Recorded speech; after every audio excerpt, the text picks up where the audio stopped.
Healthy breakfast recipe ఉలవల దోశ. దీనికోసం ముందుగా ఒక కప్పు ఉలవల్ని, పావు కప్పు బియ్యాన్ని తీసుకొని కడిగి 7, 8 గంటలు నానబెట్టుకోవాలి.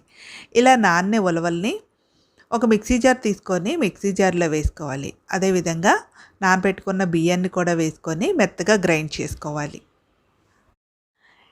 ఇలా గ్రైండ్ చేసుకున్న పిండిని ఒక బౌల్‌లోకి తీసుకొని ఓవర్‌నైట్ ఫెర్మెంట్ చేసుకోవాలి.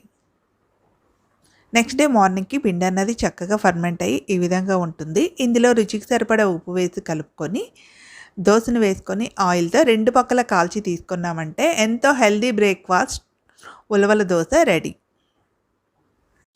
ఇందులో ప్రోటీన్స్, ఫైబర్, కాల్షియం, ఐరన్ అన్నవి అధికంగా ఉంటాయి కాబట్టి ఇవి డయాబెటిక్‌ని కంట్రోల్‌లో ఉంచుతుంది, అధిక బరువుని నియంత్రిస్తుంది, రక్తహీనతను తొలగిస్తుంది, కిడ్నీలో రాళ్ళు కరగటానికి హెల్ప్ చేస్తుంది. ఇన్ని బెనిఫిట్స్ ఉన్న ఉలవల్ని తప్పకుండా డైట్‌లో